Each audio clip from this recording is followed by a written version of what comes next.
तर बा इथं कापसात झाडात गुतलेली वाघोर बघा. शेळी कशी मिरचीचे झाड खाते. तर बा तार गोळा करायला असे केलेले 2 फानगडाचे आणि इथं जॉईंट केलाय त्याचा. तार अशी गोळा करायची. तुम्हाला गोळा केल्यावर दाखवतो केवढा मोठा बंडेल होतो. मी स्वागत आहे तुमचं मराठी ब्लॉगमध्ये. तर बघा आपल्या घासाचे वावर, गुरं, शेळ्या सगळ्या चरत येतात आणि इथं वाघूर काढायची चाललेली आहे. एवढी राहिलेली फक्त काढायची वाघूर.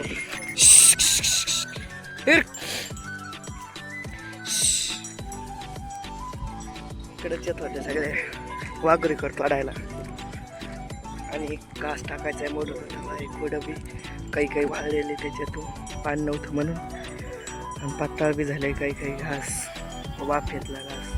त्याच्यामुळे गुरांनी शेळ्या चरत येतात आणि इकडं वाघूर काढायला चाललेलीचे. तर बा इथं कापसात झाडात गुतलेली वाघूर इथं बांधलेली, याच्यात पॅक झालेली,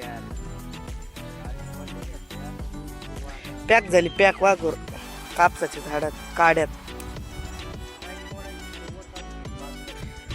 तसंच करावं लागेल. तर बा तिथली वाघूर काढलेली आता सगळी गोळा केलेली वा तुम्हाला हातात दिसत असेल. आता हे सगळ्या मिरच्या, हे कापसाचं झाड, हे माहिती कापसाचं झाड तुम्हाला 2 वर्षाची झाड आहे ती. जेव्हा इथं कापूस ते हे केला होता, कापूस म्हणते घास टाकला होता एवढं सगळं तवाचा कापूस आहे. कापसात झाड, मिरच्या झाड सगळे आता शेळ्या खाऊन घेणार आहेत. गवारी, वांगे बघा. हे घास एवढा बी पातळ नव्हता, तुम्हाला दिसत असेल मस्त दाटे, पण पाणी वाचून गेलेला आहे सगळा घास. पातळ बी आणि दाट बी मध्यमच होता. पाणी वाचून गेला नाही तर अजून 3ऱ्या वर्षाने बी धरता आलं असतं. काहीच नाही जमलेलं. तर डबल पुढच्या वर्षी दिवाळीलाच टाकावं लागून घास. आता अजून तार राहिलेली आहे बघा.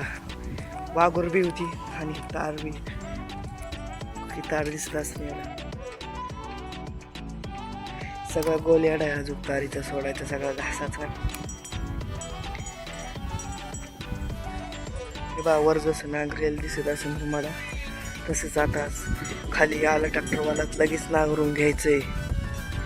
तर शेळ्या आल्या का सगळ्या तुम्हाला खाताना दिसन दाखवतो. सगळ्या मिरच्या खाल्ले. त्याच्या आधी आपण बघू तर असल्या कुठं मिरच्या कुठं वांगी तर न्यायला घरी काही नसणारच. तर बा फक्त आपल्याला 2 वांगे भेटलेले, सगळी पिवळेच वांगे येतं. वांग्याला मिरच्याला तर मिरची बी नाही. सगळ्या शेळ्या आल्यात खायला. तर बा सगळ्या शेळ्या, वांग्या, मिरच्या, कापसाचे झाड सगळं खात्यात शेळ्या. बघा शेळी कशी मिरचीचे झाड खाते. तिला तिखट बी लागाना. मिरच्या त्याच्यात कुठं मोठं बारीक असते ते बी खाती. लयच खात्यात मिरच्याचे झाड. इथं गवारी खाती, इकडं कापसं खात चालले त्या शेळ्याचे. सगळं साफ करते, सगळं तिकडं खाल्लं बी बघा. घासाची उली होता घास तो. ती बा आपली गाय चारता कुठं गेलेली आहे आणि तिकडं उड्या बी मारी ती. आणि तिथं बा टेम्पोत घोरं बी चाललेलं आहे. ती इथं चरत होती, इथून तिकडे गेलेली.